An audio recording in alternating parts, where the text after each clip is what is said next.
Hola, mi nombre es Elena Ibarra, soy estudiante de licenciatura en Psicología de la FES Iztacala y bueno, ahora vamos a hablar respecto a los manuales de evaluación y diagnóstico. El primero es el DSM, que fue publicado en el año de 1952 por la Asociación de Psicología Americana.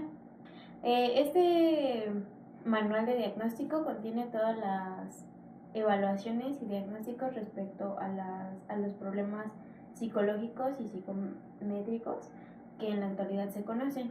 El primer año, como ya lo había mencionado, fue publicado en el año de 1952, después de la Segunda Guerra Mundial, y bueno, precisamente por la necesidad de diagnosticar a todas las personas que pues durante este momento histórico fueron declaradas con algunas problemáticas. Y bueno, después de ese año se han hecho 5 publicaciones en diferentes años. La última y la más actual es en el año 2013, en la cual se contienen nuevas actualizaciones respecto a dichas enfermedades.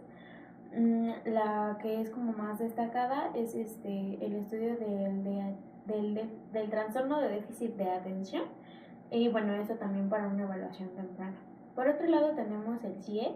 Este fue publicado en el año de 1992 por la Organización Mundial de la Salud.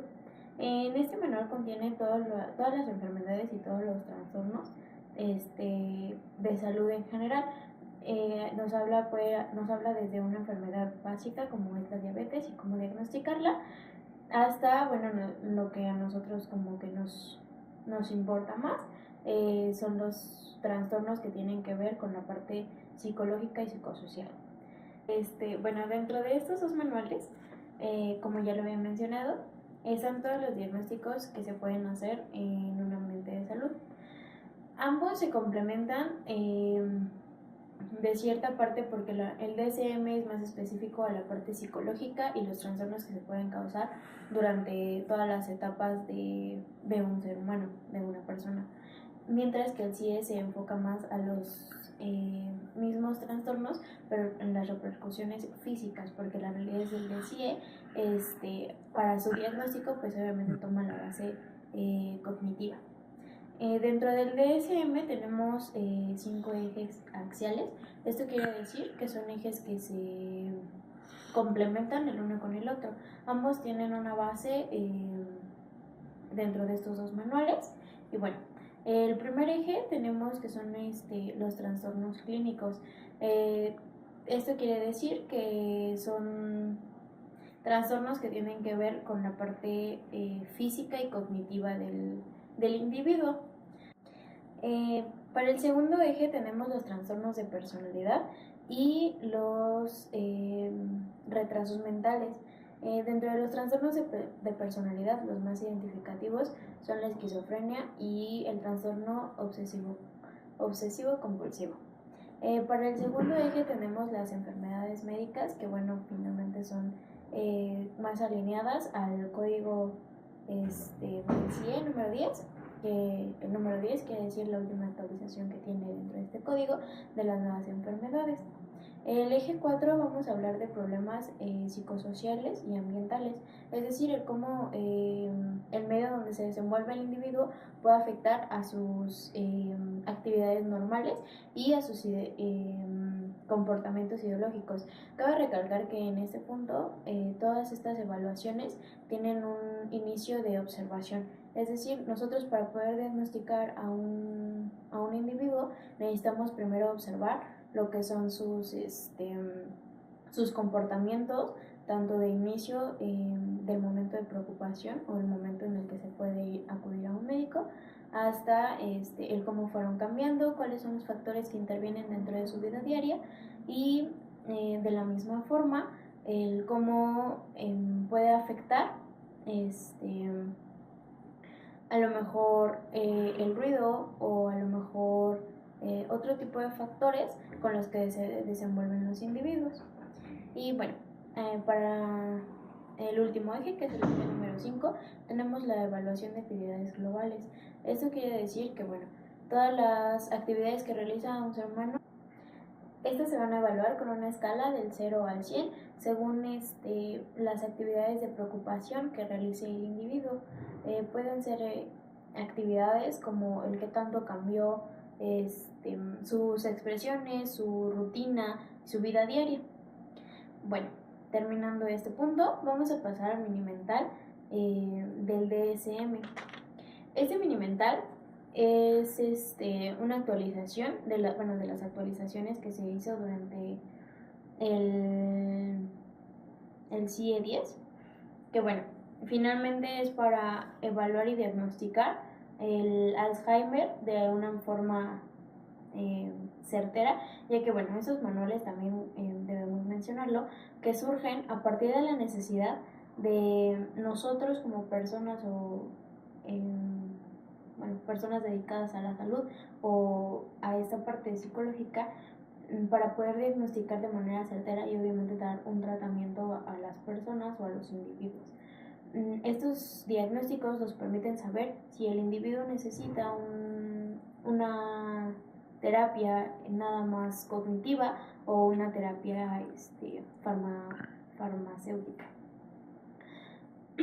Y bueno, dentro de este mini mental tenemos que se va a dividir en diferentes puntos en los cuales vamos a determinar qué tanta afectación se tiene por esta enfermedad. La primera es la observación de qué tanto el individuo va a retener la información, va a aprender nueva información y va a recordar la que ya se tenía. Bueno, la segunda parte es la parte cognitiva.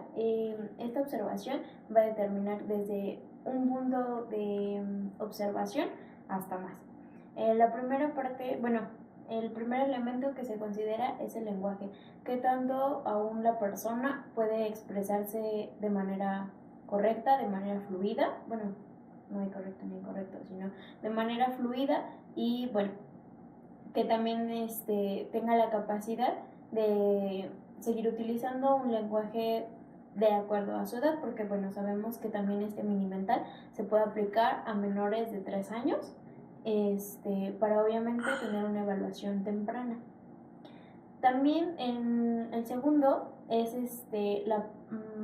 la parte motriz, la parte en la que el individuo aún pueda tener movilidades motrices, obviamente con un previo diagnóstico en el cual no existen afectaciones físicas, es decir, que su cuerpo, hablando fisiológicamente, está en buen estado. La otra es la identificación de objetos. Esto es que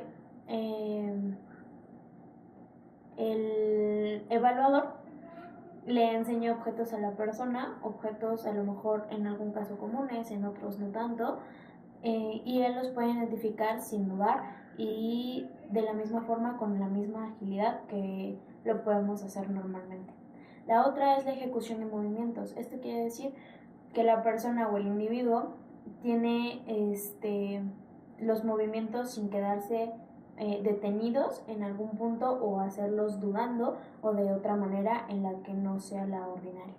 El segundo es la realización de sus actividades normales, su rutina normal, que esta observación va a ser obviamente de acuerdo a los cuestionarios que se realizan a la persona, para saber realmente si sus actividades normales son realizadas con una rutina o no. El siguiente punto es descartar otras enfermedades, descartar que no tenga a lo mejor algún problema de articulaciones, algún problema en la musculatura, etc. Y bueno, obviamente también descartar algunas otras enfermedades psicológicas, como lo pueden ser esquizofrenia, déficit de atención, etc. El siguiente punto es ver una observación que sea el trastorno con estos los puntos anteriores que ya he mencionado, que bueno, sean cambios graduales. Esto quiere decir que vayan avanzando poco a poco las afectaciones que tiene el individuo. Y bueno, para pasar al esquema general en lo que consiste este mini mental es que, bueno, primero se van a preguntar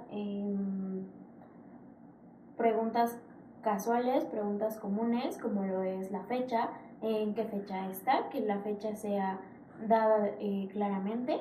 La siguiente es en qué semana estamos, en qué día de la semana estamos, en la hora en la que se está atendiendo, la hora que se está hablando, el lugar en el que se ubican, si están en un piso, si están en planta baja, si están ubicados en algún lugar, en qué país se encuentran, su ciudad, su colonia.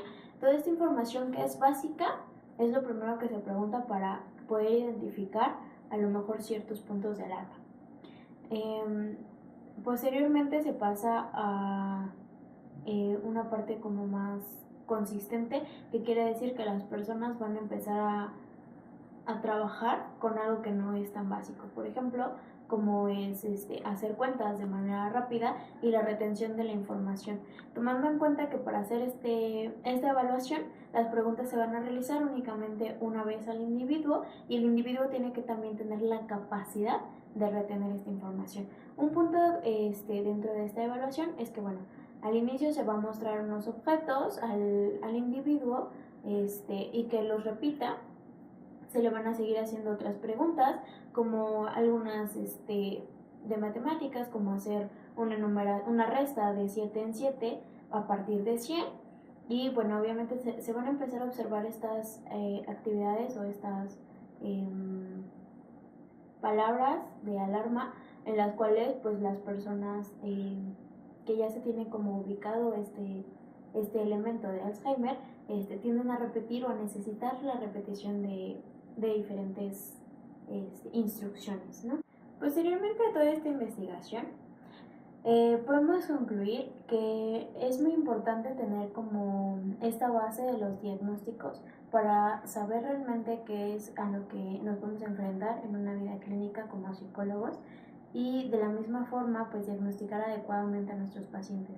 Nosotros sabemos que la psicología parte de un estado mental, ¿no? Y del cómo realmente podemos proveer de buena estabilidad o salud a las personas que no la tienen. Entonces pues es súper básico saber que todos estos manuales nos pueden dar esa pauta para hacer las cosas adecuadamente y bueno, llevar obviamente la profesión a lo que debe de ser, ¿no? Y de la misma forma tener la suficiente conciencia para poder decir o diagnosticar y canalizar de la manera adecuada a nuestros pacientes. Y bueno, eso sería todo de mi parte. Muchas gracias.